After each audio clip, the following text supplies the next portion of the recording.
Hello and welcome to this very special, heavily medicated edition of the Purple Journal podcast. I'm your host/gimp, Joe Johnson from Purple PTSD, here with Joe Oberly, who apparently likes to go on hikes from Vikings Journal and Purple PTSD periodically. Correct. There you Glad to be here. Giving out a short bio for you. And Luke Braun from PurplePTSD.com, who I actually met in person for the first time on Monday, and I think he hated every minute of it, but... Of course I did. Wouldn't have it any other way. You know, it had to happen. We won't be meeting anytime soon then, Luke. It's very, very awkward. But yeah, you know, it's another great week. You know, since we started the show, the Vikings haven't lost, so I think we can take a lot of credit for that. But what a game! That was Vikings fun. are on a roll. They're on a roll. They're 4-0 obviously, and took care of business on Monday night against the Giants, and were very efficient in doing so. I say nothing impressed me more than when the Giants got that 67-yard screen pass, scored a touchdown, got within a one score, and the Vikings came right back down the field, efficiently scoring a goal, I should say, and getting their 14-point lead back. That says so much there about this Vikings team compared to so many others.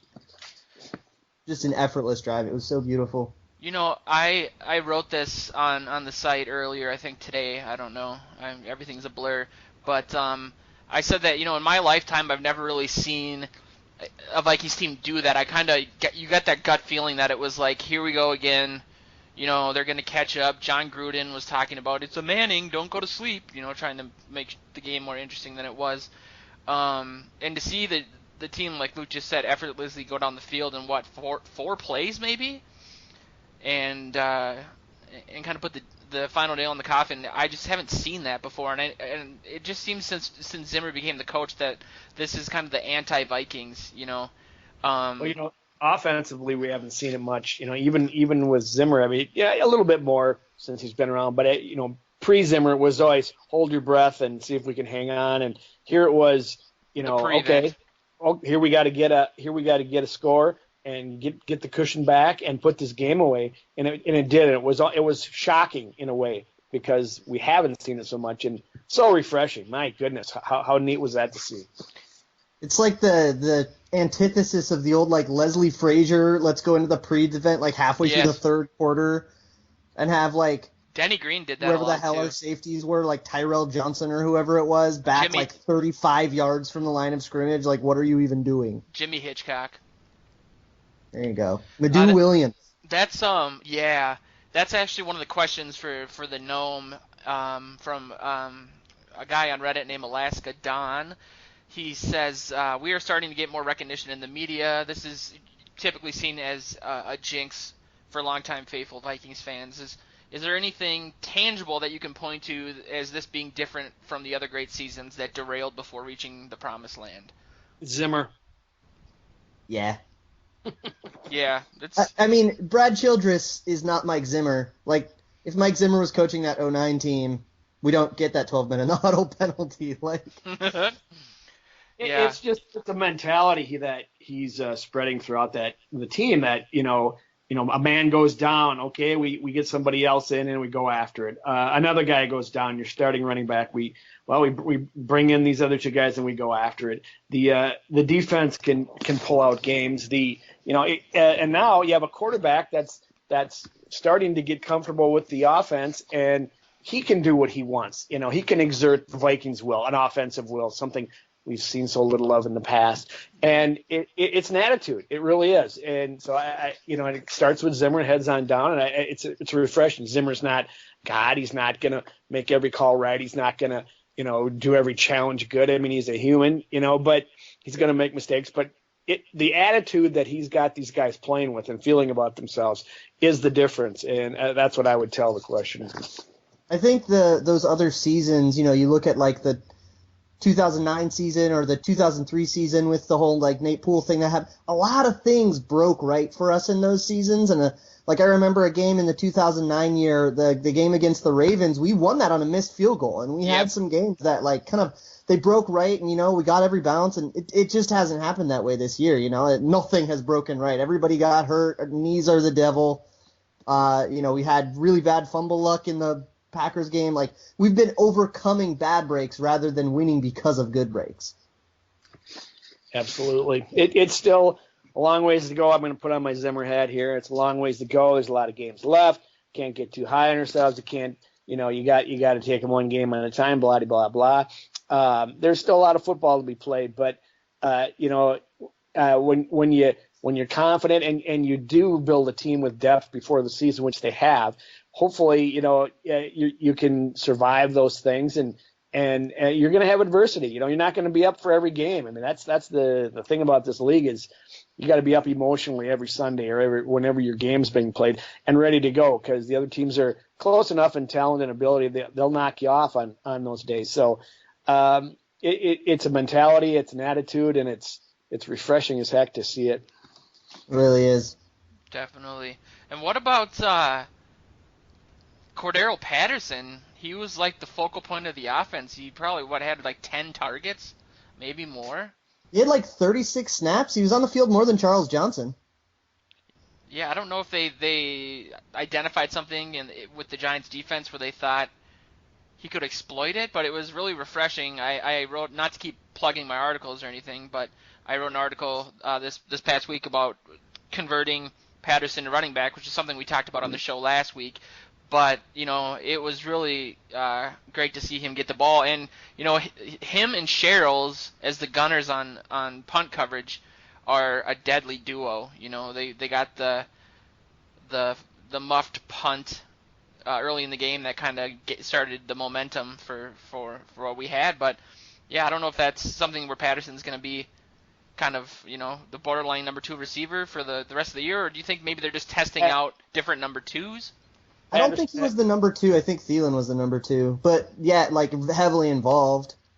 Patterson had 6 targets, 5 receptions, 38 yards, and then he had at least, one carry, I guess, for 2 yards. But it was more like what I saw them doing in OTAs with him before he got hurt in minicamp. He was running these plays that these kind of trick plays and just other ways of trying to get him open.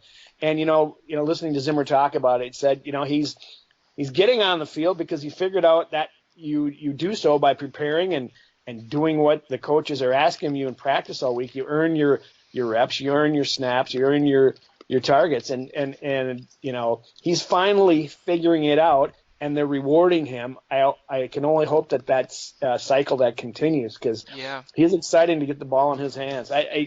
I don't think they're I agree with Luke. I don't think they're trying to figure out a 1 or a 2. They're gonna rotate all those guys in and out. None of them they all have their flaws, or for whatever reason are different abilities. They're just gonna use them as need be and keep the other team guessing, I would think. This actually is an indicator to me of something that I've been trying to say for the whole season, but people don't really attribute it to the right things. I don't think that this like upheaval of our offense and all the quicker drops and the different passes and different routes and stuff, and none of these 7-step drop and heave and 9 route things. I don't think that's like an adaptation to the changing quarterback or to losing Adrian Peterson or anything. I really think that was the plan from the get-go, and it's because of stuff like in OTAs we were trying all this extra stuff with Cordero Patterson, and we kind of saw a little bit more of that in the preseason, and Teddy went down and Hill/Bradford stepped in, and I think we went with the same game plan we were planning on using.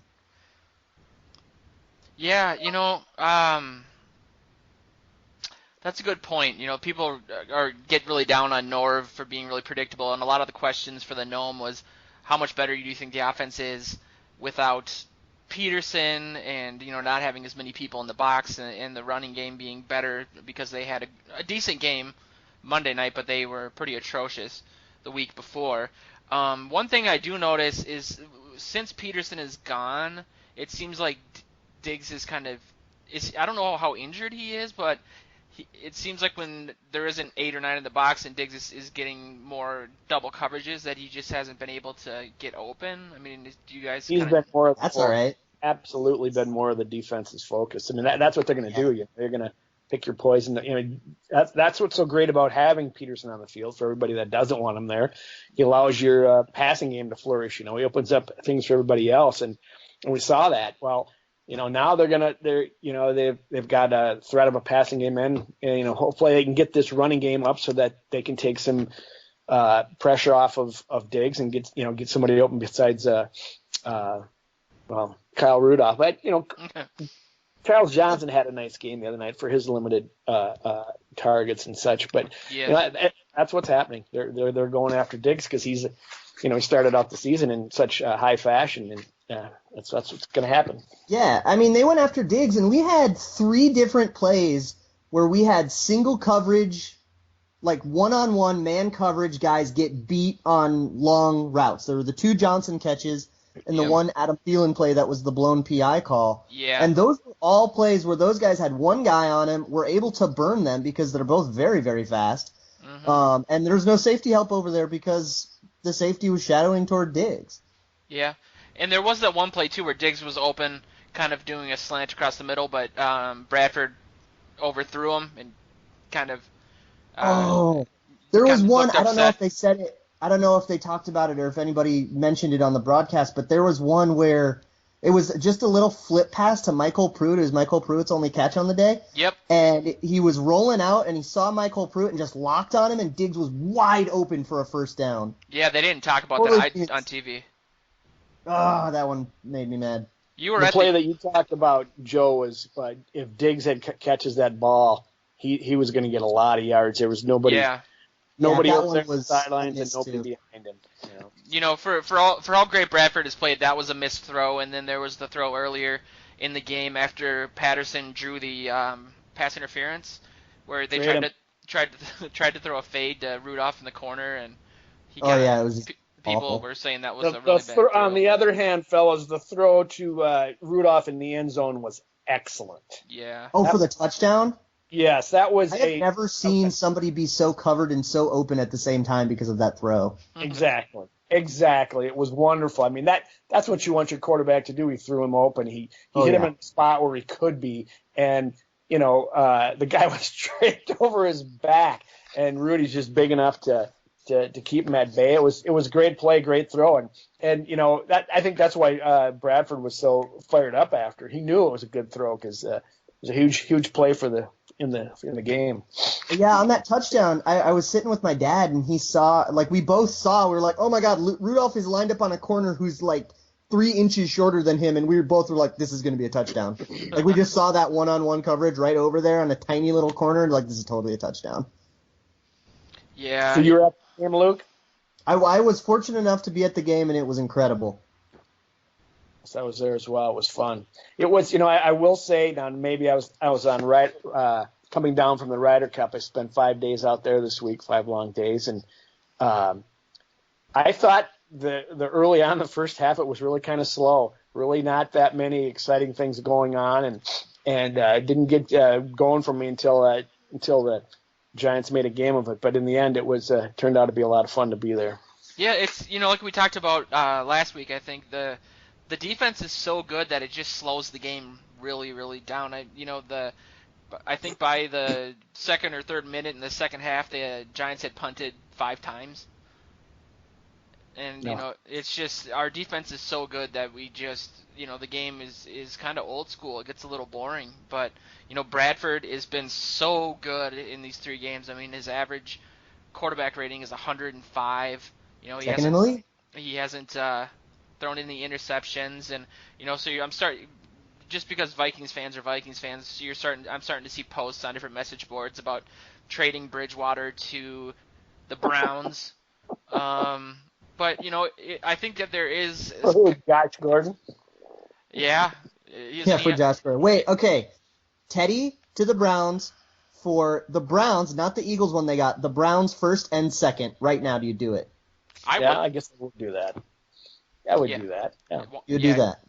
Absolutely. Definitely. I mean, Yeah, I don't think that's going to happen, and I think it's silly to talk about it. You don't do that until you know that Bridgewater can come back. Nobody's interested in that until you know Bridgewater's going to play football again, much less walk. I mean, it's a crazy injury. I read somewhere the other day that most people that coming back from an injury like this are on crutches. Or not crutches, I'm sorry. I used a cane for the rest of their life. I don't foresee that for Teddy, but it's a big thing to overcome. So he has absolutely zero trade value right now. Yeah, I had my surgery yesterday, and the surgeon said that because of I basically broke everything you could possibly break in my foot and my ankle, that I'm going to have arthritis because I dislocated one of the bones. And so you got to think that Teddy's probably going to have the same thing. She said anytime cartilage gets messed up, Joe, you probably know this better than anyone with your knee issues, that eventually you're going to get some sort of arthritis, and so who knows if Teddy is going to be able to come back and play at the same level that he did. But I think there is a legitimate question that if Bradford keeps this up, and then I don't see any reason why he couldn't, that he's going to be the quarterback of the future. Well, he's certainly going to be I think going to be the quarterback for next year because he's under contract, and Teddy's it's going to be a long time for him to come back, and certainly to come back to form, and you wouldn't want to rush him back. Teddy's still the quarterback of the future. I think if they can make a deal with, if this continues with Bradford's play, and they can make a deal with him, he's the quarterback of the present and maybe immediate future. That's what I would see. I just don't really feel an urgent need to resolve it. Bradford's playing well, and Teddy's probably good too. This is amazing. Plus, in 2017, Teddy, correct me if I'm wrong, he's going to be in the last year of his rookie deal, so he'll still be cheap, and we won't have to do his fifth-year option until 2018, and we'll know a lot more by then. So this is absolutely a thing that we can just sit and let play out. And if we, decide we want to trade a quarterback and get some picks, or if we decide we just want to move on with one of them, or something like that, that's all something that we're going to have weeks and weeks and weeks of more information before we have to make anything close to a decision on that. For sure. Oh, and I think I just was going to say the same thing. I mean, it's obviously a good problem to have. I mean, I don't think anyone expected Bradford to play at this level. A lot of people thought that Spielman got fleeced, and Bradford has been called, according to Monday Morning Quarterback anyway, he's leading the MVP poll or whatever for the season. It's really early, but that's just. I just read it was Matt Ryan. It's got to be Matt Ryan. That's just Peter King being insane. Yeah, I think he put Matt Ryan second. But yeah, everyone that responded to it said Matt Ryan. I mean, he had 500 yards the other day.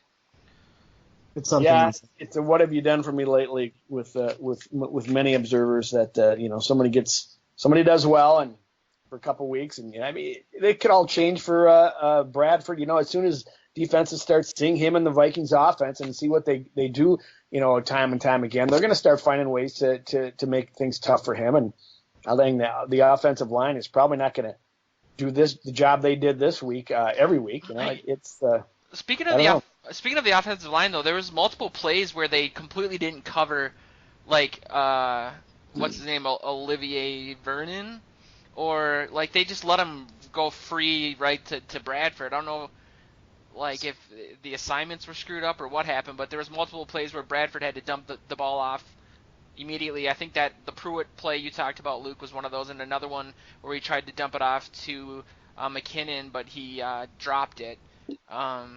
There was a sequence where T.J. Clemmings got destroyed by Vernon 3 or 4 plays in a row, and Bradford was under constant pressure. I think there were a bunch of rollouts in there, and no sacks on either side of the ball, though, which is weird for a million reasons. Well, it seemed like to me that Manning was just throwing the ball at the ground whenever there was pressure, and I don't know how he didn't.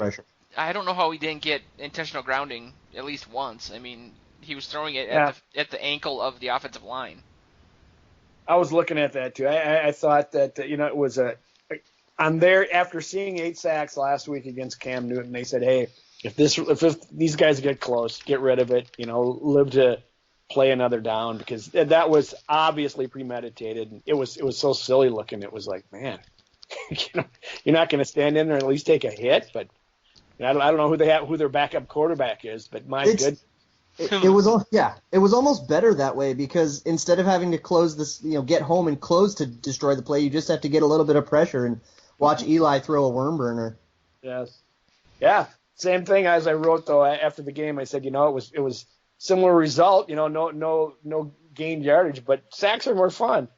Definitely gets the crowd going too.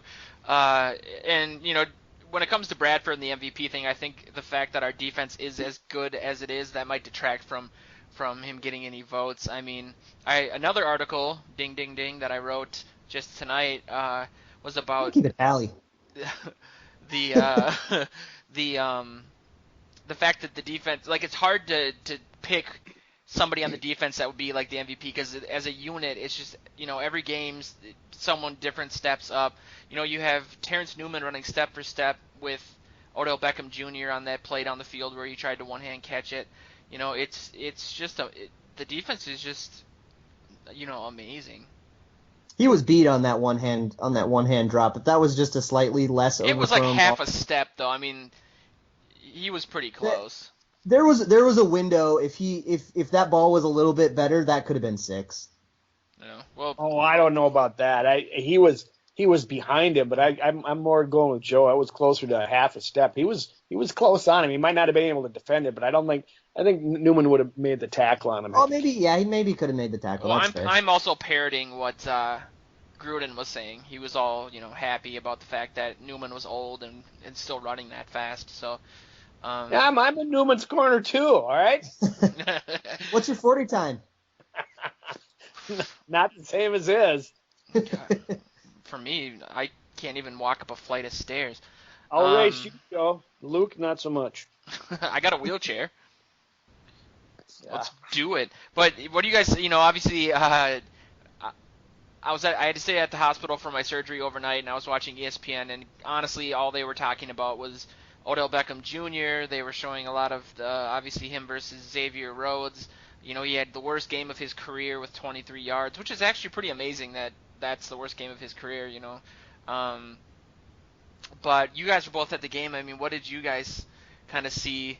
I know Rhodes obviously got into his head a little bit, got him to get that personal foul, but then he also kind of went at him a couple plays later, and one of the coaches had to kind of hold him back.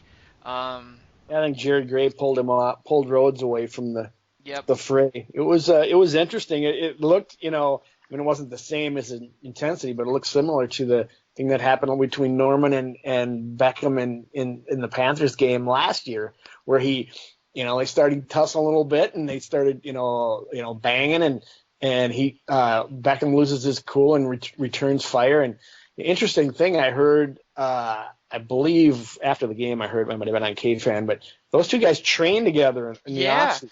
And it's like they were. Odell Beckham was visibly ticked off and wanted to. I mean, that when he went back at him the second time, it's like right then and there you knew you had him. They must have taken a play right out of what they saw. Another team too is play him physical, get inside his head, and get him off his game, and it worked. I mean, no targets in the first quarter, and like you said, 3 catches for 23 yards. My goodness, they did a number on him. Yeah, I saw a lot of press, and I thought that was interesting. They were really getting physical with him. I saw Harrison Smith paying a lot of extra attention to Odell Beckham, and they were kind of letting Captain Munnerlyn and Sterling Shepard go at it, and I was actually kind of worried about that matchup, but Munnerlyn ended up winning it. And they let Victor Cruz, I think he led the Giants in receiving for the day, and they kind of let him have a couple more opportunities and just said, okay, we're going to take away Odell and try to make Cruz and Shepard beat us, and they couldn't answer that call. No, it's afterwards you listen to his comments after the game, and I wrote about this for the Sports Post. Ding, ding, ding, ding, ding. They should be a little concerned about his attitude. He was saying, all of a sudden it was, well, I'm not pointing the cameras at me, and I'm not the one that's making the big thing about this, that it's been brought on from outside him. And one writer asked him a question to try to, well, do you think you did anything to bring this about on your end. And he says, of course, no, it's not me.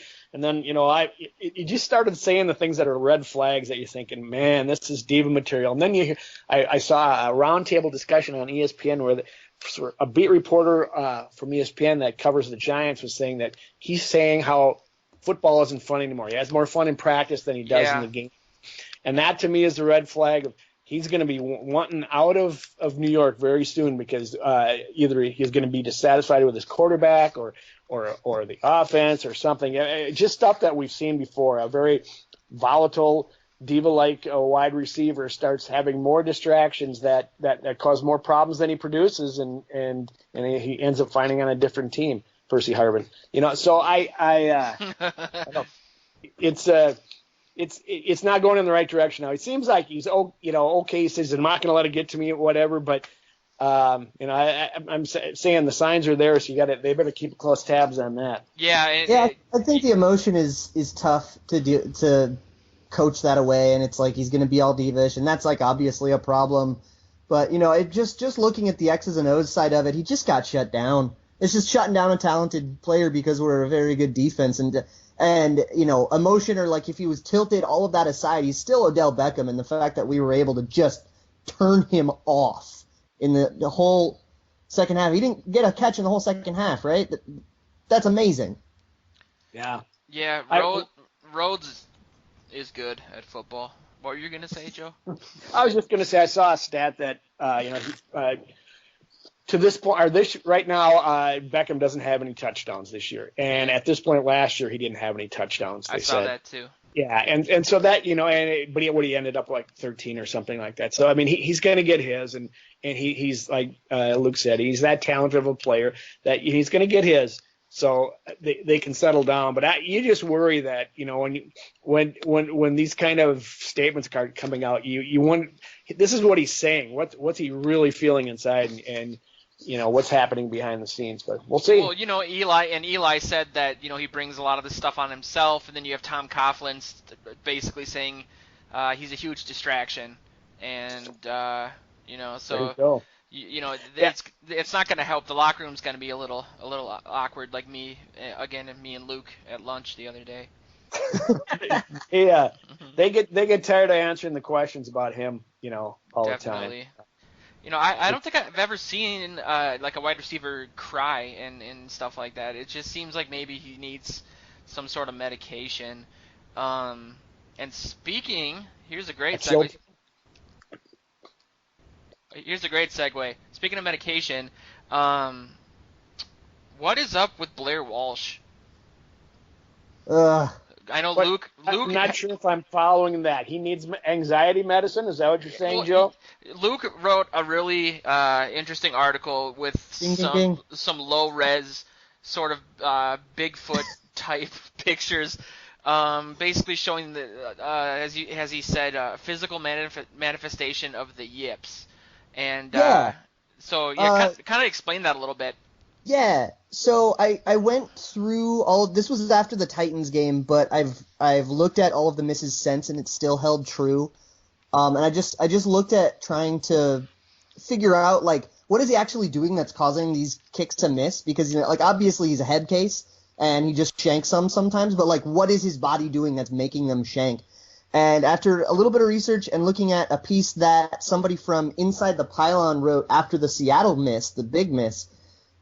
He's planting about 3 inches too close to the ball, and your plant foot wants to be between 6 and 9 inches from the ball, and he's inside that, which is causing him to push the ball left. And if you think about like the way that kickers lean away from the ball when they kick, and just like the way that your body is built with like the fulcrum that your leg goes toward, if you plant far away enough from the ball, your leg can have a nice straight motion. But if you plant too close to the ball, your leg has to come back inside to get clean contact and get a clean strike. And that motion, that leftward momentum, if you're a right-footed kicker like Blair, that leftward momentum is going to push the ball left. And that's why every kick goes left, and that's why it seemingly has nothing to do with distance.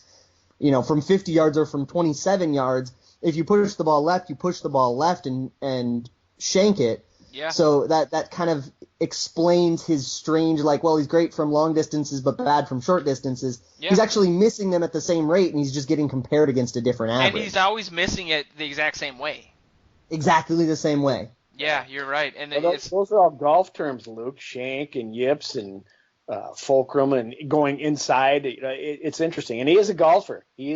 Which is why I'm disappointed in his abilities here, because it's muscle memory. I did a story with Ryan Longwell a number of years ago, just talking about the similarities, and there are things that a golfer can bring to kicking a football because of muscle memory and the same kind of thing. And yips are a real thing. They're for real, and if you've got them, they're hard to get rid of. And that's a scary proposition. I hope that's not what it is, but because you're seeing a lot of people are screaming and yelling already, projecting that Blair Walsh will ruin a magical season for the Vikings again because he'll miss some kick. Yeah, so it's really it's weird. I think being a golfer, he'll be able to figure it out, but I don't know. The question is, how much time do they really give him? I mean, I just don't think he's reliable, and I think at this point he's got 1 or 2 games left. I think that the obvious route is the Robbie Gould route, and I'm gonna have to give out a second gnome because that was kind of a question from a user named Skull Viking Skull, which was, do we need to bring in competition for Walsh? If so, when and who? The obvious answer is Robbie Gould, but the Bears fans were booing the kicker that replaced him, and they were chanting for Gould back, or Gould, or however you pronounce it. So I don't think we have the luxury of waiting a few more weeks before he might get snatched up by another team. I think kickers are obviously at a premium. Last year there was a lot of bad kickers, a lot of kickers missing extra points because they moved it back 5 yards, and a lot of teams looking for kickers. So I think they should sign them just for the competition, and maybe that's what Walsh needs. I don't know if that's the best thing for a guy with supposed anxiety issues to ramp up the pressure, but then what? I mean, then that's kind of a negative for him too. There's a big difference between what we should do, which may be look at other options. Maybe we should be doing that, but I really don't think that they will, because this is a decision that's up to Mike Prefer. And Mike Prefer has an extraordinary amount of patience, going back to like the Leslie era where they had way too much patience. Like, he still has that mentality. Okay. He's going to give Blair Walsh the longest leash he possibly can, maybe to a fault. But I don't see him going anywhere soon. Not because it's the right thing to do, but because that's just how Prefer likes to do things. Yeah, but I would agree. I don't think they're going to do it either, and I don't think they should. I think you just kick fewer extra points, and you run more of them, or do a 2-point conversion, and you take as much pressure off them as you can. You try, the offense improves. Maybe you don't have to kick so darn many long field goals, and he gets his confidence back. It's the only thing you can do. If you have to change your entire game plan around your kicker because you can't trust your kicker, isn't that a fatal flaw in your kicker? And you should start looking. That's what I was going to say, because during the game there was like a 50-yard field goal that they didn't want to kick because they didn't trust Blair Walsh, so we had to punt. And we punted from the 38. Yeah, so you think, especially in a season where we traded to get a replacement quarterback because we think this year may be the year. I just don't understand the disconnect where they're just going to be super patient with a kicker who's unreliable and who's proven. Okay, then why did Chicago get rid of Robbie Gould then? I thought it was a contract thing. I thought he was old and overpaid like Chris Cluey. Yeah, his contract was. And so he's suddenly going to come in and be lights out better than a Walsh. Is that what you're saying? Well, that's all hypothetical, but I think that absolutely. That's why we don't do it. You got signed this guy to an 8-year contract, and you're riding with him. He has done it before.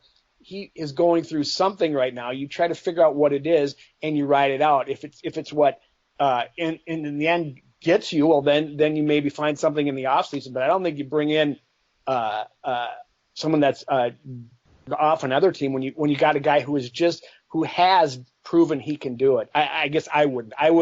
I would stick with him this season and sink or swim and see what happens and just Here's the reason that I think that I don't think they're going to do it, and it's because it is one cause. Like, the problem is one mechanical thing, and that's maybe the most frustrating thing about it is if it weren't for the one problem that he has every once in a while, he would be an absolutely phenomenal kicker, and it's this one thing that you have to think as a coach you're able to fix. So if you're going to go get rid of Blair Walsh, that's kind of transitively a declaration that I can't fix one problem with a kicker, and that's kind of a declaration that you yourself are a bad coach, and you're never going to do that if you're Mike Priefer. No, I don't know if that means you're a bad coach. I mean, you can only control so much, and I think historically. And if you do fix him, he's a phenomenal kicker now, and you've got this amazing asset. So maybe that potential is worth sticking through it for longer than maybe the fans want you to. How much is what we're the angst we feel about Blair Walsh, and I'm not saying this to defend him, is over that kick from last year? So much of it. Okay, so I mean, let's take his. I mean, even after last year, he started out struggling at the beginning of the year, yes, and then his numbers corrected, and it wasn't as bad as everybody was, the doom and gloom that we were saying by the end of the season. Unfortunately, it ended in such a terrible way that then we all default back to the beginning of the season where he sucked, and now if he misses any kick this year, he sucks. So I'm not. I mean, statistically, he has been very bad. It's not like we're overblowing how bad. He's like the 28th kicker in the league or something right now. This isn't a lie, because of the way he started last year. I literally had to go outside and smoke a cigarette every time he kicked a field goal last season. Including by all means, based on that, you got to get rid of him. No, but I'm saying that I didn't retroactively say he sucked at the beginning of the season when he missed the 27-yard field goal. I thought he sucked all year. He's just streaky, and like Luke said, he, for whatever reason, this season he just isn't. I think the kick is just stuck in his head. I mean, he just keeps doing the exact same thing. I do, it was a 46-yard field goal, and it's not a gimme, and I do think that, as much as I'm not a fan of his, I think that the commentators on TV are a little brutal. I mean, a 46-yard field goal, and they're talking about how if he just misses the next one, he's off the team, and this is his whole career, and Zimmer is looking at him sideways. It's like, it's mechanical. I think Luke pinpointed it. I mean, there's something going wrong. They're all going left. They're all missed a certain way. He's got to figure out how to adjust, get his confidence. Maybe we should tweet him. That'll do it. We have the answer. I don't, what makes you sign a guy to a contract before a season? What do you see in him or know about him that makes you do that? Then all of a sudden he misses some kicks and he's gone. I just don't see it. I just don't think they can do with the economics of the game, with the streakiness of the kicker, and with the passion of the fans. I just don't think you can do that. You got to ride it out and see if they can figure it out. I mean, you'll find out soon enough, but I don't think bringing in Gould and whatever problems he has is the answer. You're getting rid of Peter and you're bringing on Paul or whatever the cliche is. There's an element to. Oh, go ahead, Joe. Well, I was just gonna say hypotheticals go both ways. You can't just say, well, we don't know how the other kicker's gonna do, so let's not sign him. You could have said the same thing about Bradford. Gould is over the course of his career isn't as streaky as Walsh. I think there's no question that Walsh's ceiling is a lot higher than Gould's or really any man off the street we can pull right now. His ceiling he can possibly be phenomenal, but right now he's hitting absolute rock bottom. He's 28th in the league in field goal percentage and dead last in extra point percentage, which is just unacceptable. And I agree there's a certain point you ride it out to, but there's got to be a line that you draw somewhere where, hey, this is legitimately affecting the game. We're punting from the 38. We're going for 2 when you really don't have to. Yes. There's a point where, you just go with replacement level and realize that, man, this guy's bottomed out and we can't get him back to his ceiling. And I don't think there's anything wrong with bringing somebody in for competition. I mean, if we don't do it because it's going to make him more nervous, then he shouldn't be a kicker, you know? All right, give me another a 27, 8-year-old, however old he is, and don't give me washed up Robbie Gould. You know, that's not competition. That's a Band-Aid. What about Ryan Longwell? I wouldn't mind. I really liked Ryan Longwell. Well, it's not dissimilar. He's got to be 112 years old. I'm kidding. You just 4 games in is not the time to cast Walsh aside. Bottom line for me. This would definitely be a much different conversation if there were like any other viable options out there. Like Robbie Gould is the only one we can possibly think of, and he's like, yeah, he's old. This could be a much different conversation if there was somebody out there who could totally agree. I get so tired of this all through the years. Fire that coach. Fire that coach. Do you have another one lined up who you know is going to be better? No, you don't. It's more hypothetical. You're changing just because this is bad, so something else is going to be better. Well, it's not always necessarily so. And in this case, I don't think it's out there. I agree with you on that. Well, I don't think he's dead last almost in every category, so I don't think. Oh my, the season's not over. Call me in 12 more games, and then maybe I'll agree with you. I guarantee. Great kickoff specialist. That's worth something. I guarantee you he'll blow the season for us. I'm calling it right now, and I'm gonna make a little clip. I'll bet you a gnome. Let's do it. If we're this topic is tearing our friendship apart. So let's. That's an official bet. I'm calling that an official bet. There's a gnome on it now. I'm deleting this. I'm deleting this. You have to define blowing the season too. That's a little bit vague. Yeah, okay, if the season is ended, be it a playoff game or if we like Meltdown 2003 style or whatever, if the season is ended in a game where we lost by fewer points than Blair Walsh cost us. Yes, if he misses a field goal and then we lose by 2 or whatever it ends up being. Yeah, or like a game winner.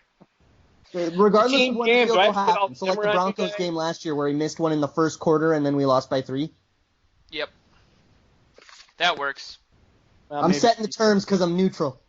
Well, I'm not. You're on his side of the equation, so I'm not necessarily taking it. He's probably not that far on his side. I don't think we're getting rid of him right now. I think he's bad, but I don't think so. I don't think we are either, but I want to. It's not blowing the season. I'm sorry. He blew the season last year. He missed a kick in a very important spot, and the season wasn't allowed to go or wasn't able to go further because of it. But the Vikings, the rest of the team only put up 10 points that game, right?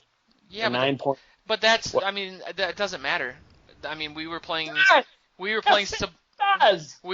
supposedly the best wild card team of all time. It was a defensive battle, and you have a nice drive at the end of the game to get down to where we were, and it's a chip shot that Zimmer said he has to make.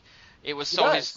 But I don't understand the argument where it's like, well, he scored all the points or the offense didn't do anything. It's like, okay, well, that's because it was exactly. The offense did enough to put you in a spot where you have like a 97% field goal attempt. Yep. That's doing enough to win. But that's an argument that we've been hashing out since like January. It's 2016, man. Let's move on. Let's pull a Zimmer. Yeah. On to Houston. Well, before that, what was I going to say?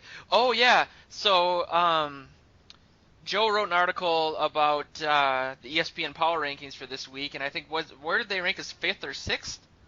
5th. I love ESPN Power Rankings. They're always just such a mess. I actually have it pulled up on my computer. So they have the Broncos number 1, the Seahawks number 2. Even though, despite what I just said about them being the best wildcard team of all time, I don't understand. I don't know. I don't understand that. They're not playing that great.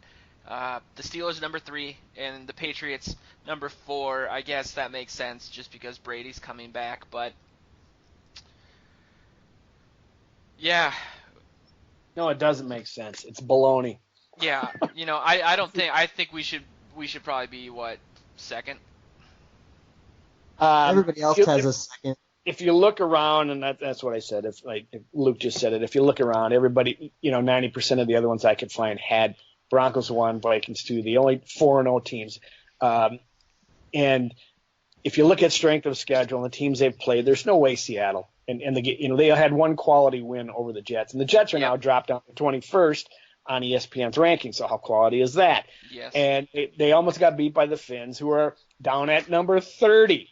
So they're really not that strong. Their offensive line is not as good as it was in the past. They got a quarterback that's hurt. Their running game is doing all right, but their starting running back was injured. They should have never.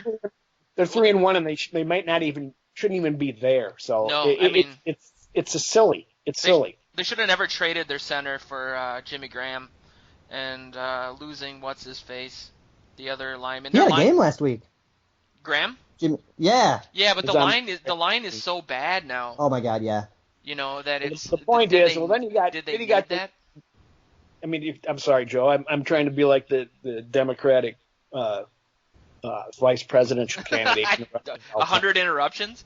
That's right. But the Patriots got shut out at their home field last week. Now, granted, they have a hurt rookie quarterback. I understand that they're going to be good then. But if you're going to project in the future, the Vikings themselves are almost done with the toughest part of their schedule. They got Texas coming in this week, which is a playoff team from last year. If they beat them, there's very few other teams that are going to beat them. They're not. They could beat them, but the Vikings are going to be favored. I'm sorry, I hate to say this, just because it's we're in Minnesota, flyover country, but there's some East Coast bias here. Those teams are in front of them. Oh, Pittsburgh has a great game after they got beat by Philly. They got trounced by Philadelphia. Yes. It was terrible, and then they bounce back. Well, suddenly they're back up there. Well, not yet. Don't you have to see them? Play a couple games before you anoint them the top team or the second or third. It seems so arbitrary, and it is so subjective. Arbitrary is not the word. It's so subjective that they look at pretty arbitrary. Pardon me? It's pretty arbitrary. That's not a bad word. And they look at who's in front of them, and then they go from that. And they didn't spend enough time really looking at. They lauded Seattle for their defense for holding everybody. Nobody scored 20 points on them. Well, nobody scored 18 points on the Vikings.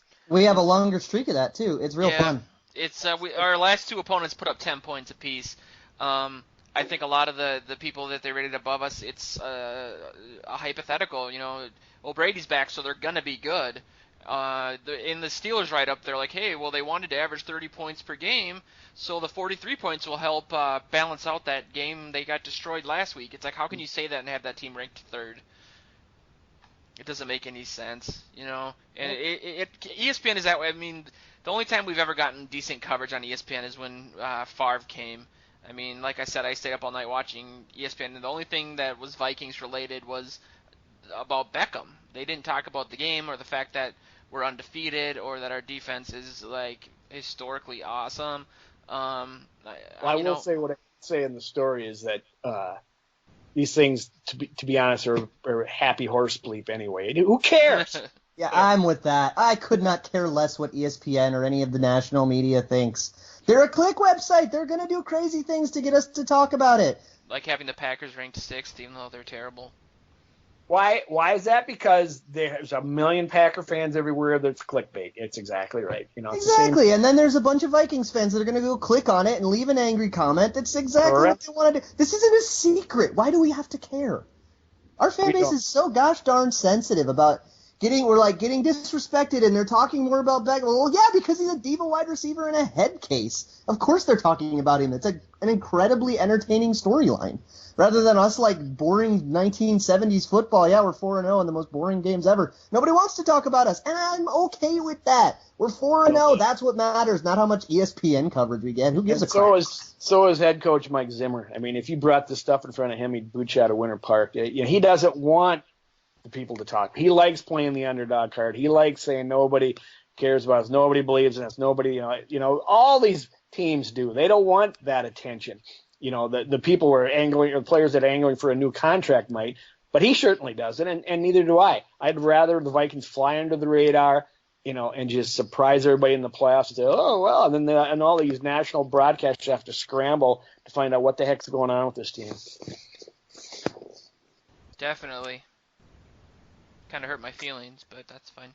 I kind of wanted to touch on Joe, when you talked about how we're kind of through the hard part on the schedule. I kind of wanted to talk about the position that we're in right now, because even if we come crashing back down to earth and our success isn't sustainable, we're in a position to like definitely do very well. So if we go 500 through the rest of the year, and this is a schedule where we get the Bears and Lions twice, we get the Jaguars, who are a mess, we get the Colts, who aren't very good, we get the rest of the NFC East, which is always a crapshoot, and like the two, really like chalk it up really hard games, or I guess the three, are the Cardinals in Lambeau and the Eagles game, because the Eagles are white hot. Yeah. And through the rest of them, we can drop 3 other games in horrible meltdowny fashion and still be 10-6 and probably in the playoffs. Check this out. So my sister actually sent me a text from 538, and right now they are saying that the Vikings have a 92% chance of making the playoffs, 71% chance of winning the division, 12% chance of winning the Super Bowl, which is actually the third best in the league. Denver has 21%. Actually, no, it's second best. Seattle has 11, and we have 12. Amazing. And then they have, although 538 data doesn't factor in stuff like Tom Brady coming back. So like whatever their Patriots numbers are, or Patriots numbers if it was like Garoppolo and Brissett only. But it's still great. And then they say our wins and losses are 12.3 wins, 3.7 losses. But that brings me back to the ESPN Power Rankings. I'm just kidding. But I think that the rest, like Joe said, the hardest part of the season is over, and at some point we got to start looking at like what team could actually kind of beat us. Joe or Luke said, the Cardinals, and before the season, I had that pegged as that's going to be a tough game, even though it's in Minnesota. Yeah. But suddenly, what's going on there? 1-3. That's so weird. And Carolina too. It's it's like a hangover. Absolutely. Yeah, I'm not ready to write them off and say like, oh, they've regressed and they're bad. They may just be in a funk or something. I'm still like ready to be afraid of them come playoff time, but who knows? Maybe the Falcons are the team that are going to come out and challenge us for the NFC. You're not ready to write off the Panthers or the Cardinals, but Blair Walsh, get him out of here. I never said that. I said specifically the other thing. I'm kidding. It's I sometimes. The whole Blair Walsh thing, I sometimes see it as too much fantasy football. As soon as a guy fails, let's go look on the waiver wire and see what else is out there. But I know it's more than that. But sometimes that's what it smacks of. All right, I had to say fantasy football has ruined football analysis. Absolutely. It's you're scaring me though, Luke, with the only starting out 4-0 and only ending up 10-6. And I know a lot can happen during. But that's like the worst case scenario, though. I know, but I think I don't think I'd go out to Winter Park if that's what was happening. If, as he said, they had meltdowns. Zimmer would he'd do laser eyes at all the reporters and blow them up or something. But he'd just spontaneously combust. Did you see it? Did you see him? Did you see him when Everson Griffin went off sides on that 4th and 4? It was awesome. I was saw it on the Jumbotron. It was great. Oh, that's awesome. They put it on the Jumbotron. Somebody posted an article. Vikings winning, but coach still swearing. It was great. He was mad. It was true. I mean, it was a crucial part. I mean, he kept the drive alive. Oh, Zimmer was just bitter. That's the way that guy is. They love him, and he's going to let them know when they screw up. But and like a lot of people have said, I think the players have really bought into him. I think everyone's on the same page and they really believe it, and I just there's been so many things that have happened negatively with injuries and whatnot, and it's just been a lot of next man up, and it's just the team is so well coached that I just can't imagine that they would have some sort of lull or anything. I think this team is just, it feels different and it feels special, and I just can't imagine that happening. But, well, I'd hate to see us lose to someone like Detroit or Chicago. Oh, my goodness. At this point, the way they've looked so far this season. Oh, Yeah. But that's the thing. Even if something disastrous, and it would take like an incredibly improbable situation for that to happen, and even if it does happen, like we're still fine because we have all these wins from the beginning of the season to lean on. This is amazing. Absolutely, that's true. It's a big one this weekend we haven't talked about. Yeah. The Texans. So, yeah, I mean, J.J. Watt's not going to play, but they're still 3-1. I mean, and Brock Osweiler has done well. They've got. Has he? I've heard the opposite. I haven't watched any. Ask, haven't gotten to watch any of it. I don't. What have you seen? I think nothing spectacular, but he's got him at 3-1. I guess I probably spoke out of turn, but I don't know if his numbers are or whatever. But I mean, he's a quarterback going on a new team, and he's got him 3-1. You got to figure he's doing something right. He's got a 61.6 completion percentage, 949 yards, 5 TDs, 6 interceptions, and a rating of 74.8. Ooh. So we're gonna. This could be corrected. Yeah, this could be a fun game. Okay, yeah, that's a lot of really bad. He's got a lot of yards, but everything else is bad.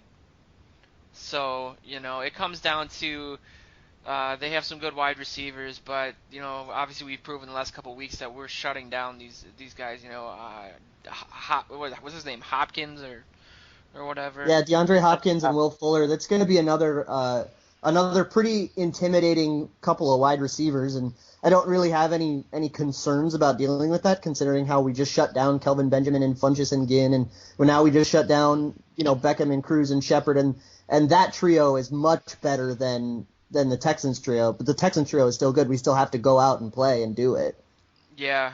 Fortunately, Rhodes showed up on the injury report, but I think he did participate in practice today. So. Yeah, he did an interview after the game, and he seemed. I mean, he was just standing out on the field with the announcers, and they didn't even ask him about his injury, but it looked kind of worrisome when it happened. But from what I've looked, I've searched a couple times today, and I don't think he's necessarily injured. I know Andre Smith went down too. Zimmer said that he's not worried about it, but I don't know if that meant like he's just not worried about it because he doesn't want him to play because he's not very good, or if he's actually not that hurt. But it does seem like the replacement players on the offensive line have played better, and I think Boone had a really good game too, but it'll be interesting to see how those guys do against that defensive line. Yeah, Searles has played okay at the worst replacement level, which is fine for a backup. Clemmings, a lot of people are praising Clemmings because of the general idea that we got no sacks.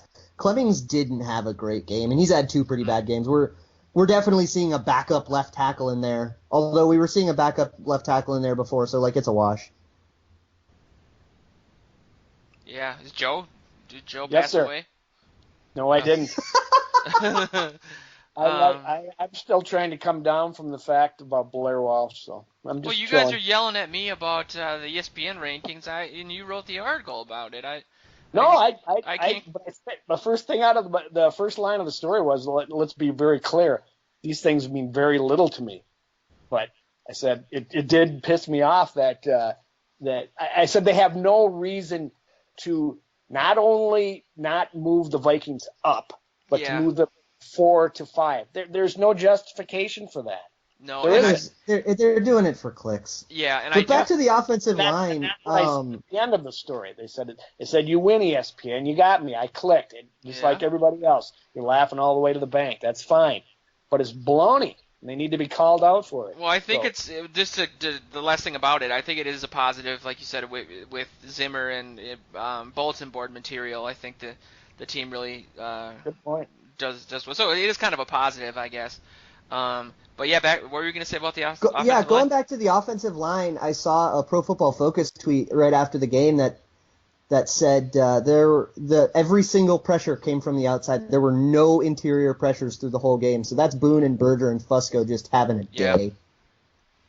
Not as great in the run blocking though. We didn't get as much of a push, and there was a kind of we had a better run game today, but it still wasn't good, and there were still plenty of plays where we just got nothing, just no push. no lanes, no holes, or if there was a gap, McKinnon missed a couple, although he still had a very good game regardless. He's so damn quick side to side, man. I mean, he I made love a it. couple guys look stupid, and I just think it's funny that, like I said at the beginning of the show, last week was pretty bad. I think McKinnon was 2.5 yards per carry, and Asiata was like 2.8. And this week, McKinnon had like 4.7 yards per carry. I guess I do think I might have a third gnome. I seem to remember someone asking this question, but if they didn't, then I'll take credit for it. But if they weren't getting the push, was it just McKinnon being kind of sneaky and picking up yards, or he ended up with 85 yards, so something must have been different. There were inconsistent. It was more inconsistency than just like being always bad. There were some plays where he just got nothing, and there were just, it was just stuffed for 1 yard. But there were plays where, Boone made good blocks. There were plays where the edge got sealed off well, and he was able to go through the edge. More credit to Norv for the misdirection and using Cordero Patterson, but getting a jet sweep for 2 yards that set up a play action jet sweep later that everyone bid on, and Jerick McKinnon got like a really, really solid run off of that. So I think there were ways to make the run game work, and there were plays where it was executed well. I would like to see it executed well more often, but it's a start. Yeah. It's nice to have the less focus on the run game. You have to keep honest to guard the passing game now with Bradford starting to look like he can do so. As we said earlier in the game, it helps the running game. You're going to see that. You're going to see opportunities that way. Yeah. So, we did this last week, and I know Joe kind of holds back because he writes his prediction on Vikings Journal on Fridays, but me and Luke can still do this and exclude him. Well, what about last week? Are we going to What did you guys say last week? Who was closest? I said 31-17. I said 23-13, I think. I was pretty close. I said 27-17. So I think Luke won. No, we're all over, so if this was the Price is Right rules, we would all lose. But we're Vikings fans, so we all won. Or eventually lose because of Blair Walsh. But yeah, this week I would have to say my prediction is I'm going with it again, man. 31-17. I think Bradford is getting more comfortable in the offense, and I think that, like Joe said earlier in the show, it's just awesome that they're like the same thing they do with the defensive lines. They're rotating different receivers in, and that really keeps the defense on their toes. And J.J. Watt not being there is just a huge thing. And clearly Osweiler, I never understood why they gave him that much money. I understand the dynamics of the NFL and how important quarterback play is, but a guy who only had 7 starts and was pretty pedestrian, getting $18 million is kind of nuts. So yeah, I'm going again for 31-17. I just don't think that they, the way that our defense is playing, there's, actually I'm gonna go 31-14. Just because we're not giving up a lot of points. You took away that field goal. That just, Blair Walsh doesn't kick for the Texans. I had to knock it down a bit just because I know I'm going to hear wide left.